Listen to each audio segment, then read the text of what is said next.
نہ ہو کہ وہ ہمارے اوپر متنبع کر دے، لوگوں کو مطلع کر دے، اس کا ذریعہ بن جائے۔ یظہروا علیکم، اگر وہ تمہارے اوپر غالب آ گئے، قابو پا لیا انہوں نے تم پر، یرجموکم، یا کہ تمہیں رجم کر دیں گے، اب سنسار کر دیں گے، اور یعیدوکم فی ملتہم، یا تمہیں مجبور کریں گے اور اپنی ملت میں، اپنے دین میں وہ واپس لے جائیں گے۔ ولن تفلحوا اذا ابدا، اور اگر ایسا ہو گیا تو پھر ہمیشہ تم فلاح سے دور ہو جاؤ گے، پھر نہیں پا سکو گے فلاح کبھی بھی۔ وَكَذَلِكَ أَعْثَرْنَا عَلَيْهِمْ، اس طرح ہم نے مطلع کر دیا ان لوگوں پر، یعنی اب وہاں کے لوگوں نے، شہر کے لوگوں کو مطلع ہو گئے کہ یہ لوگ، ظاہر بات ہے کہ بڑا چرچا ہو گیا ہوگا یہ کون ہے۔ اب اس نے بات بتائی، پھر وہ آئے تو معلوم ہوا کہ ہاں واقعتاً کہ ان کے حالات، کوئی 7 آدمی ہوتے تھے ایک زمانے میں، اور وہ کہیں روپوش ہو گئے تھے، گم ہو گئے تھے، کہیں نہیں ملے تھے، پوری مملکت میں تلاش کیا گیا تھا، پھر ان کے حالات ایک تختی کے اوپر لکھ کر جو ہے وہ خزانے میں رکھ دیے گئے تھے، وہ تختی کہیں نکلوائی گئی، 300 برس سے زائد پرانی بات تھی، اس کے اوپر وہ قصہ پورا کا پورا لکھا ہوا مل گیا، تو وہ ساری چیز جو ہے وہ بات کھل گئی۔ وَكَذَلِكَ أَعْثَرْنَا عَلَيْهِمْ، اور اس طرح ہم نے یہ بات ظاہر کر دی ان پر، لِيَعْلَمُوا، اب اس سے کیا کیا چیزیں واضح ہوئی؟ ان وعد اللہ حق وان الساعۃ لا ریب فیہا، اللہ کا وعدہ سچا ہے، اور یہ کہ قیامت کے بارے میں کوئی شک نہیں ہو سکتا، آتیۃ لا ریب فیہا، وہ آ کر رہے گی۔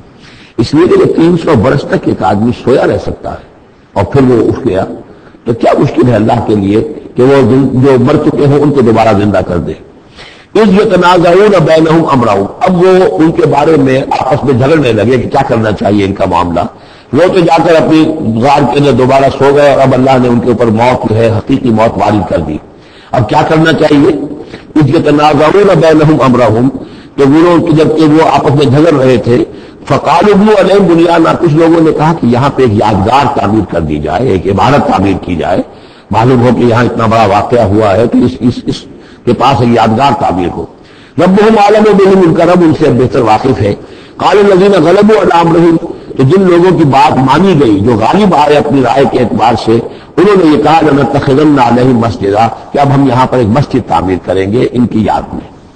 اب یہاں تک کا واقعہ بیان کر کے فرمایا سیقولون ثلاثۃ رابعہم کلبہم، یہ لوگ کہیں گے کہ وہ 3 تھے اصحاب کہف، اور چوتھا تھا ان کا کتا۔ وَيَقُولُونَ خَمْسَةٌ سَادِسُهُمْ كَلْبُهُمْ، اور کچھ یہ کہیں گے کہ نہیں وہ 5 تھے اور چھٹا تھا ان کا کتا، رجمًا بالغیب۔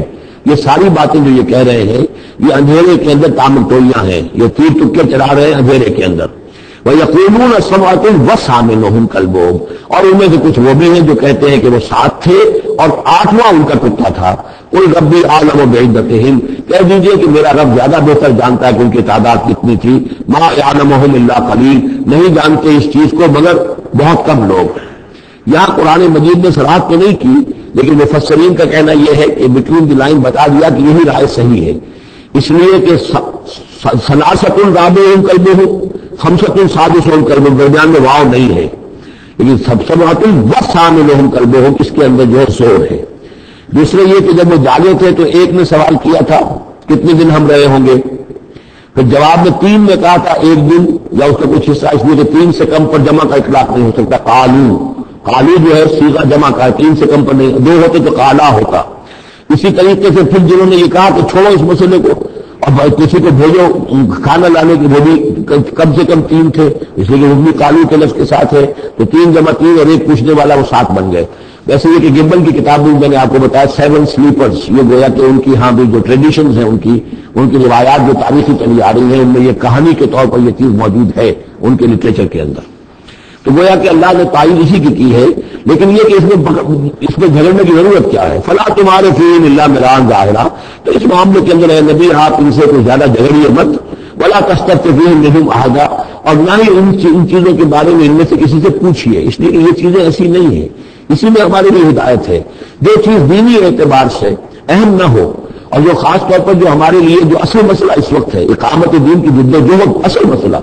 اس کے اعتبار سے جس کی اہمیت نہ ہو اس کے بارے میں زیادہ چھان بین کرنا، زیادہ بحث و نظام میں پڑھنا جو ہے وقت ضائع کرنا ہے، بلکہ وہ اپنی جد و جہد کو نقصان پہنچانے والی بات ہے۔ فلا تمہارے فیہم الا مران ظاہرا ولا تستفتح فیہم منہم احدا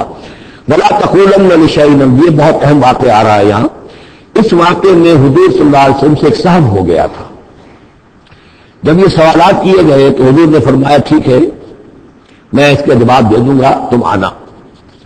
اور یہ کہ انشاءاللہ نہیں کہا، کل تم آنا میں تمہیں جواب دے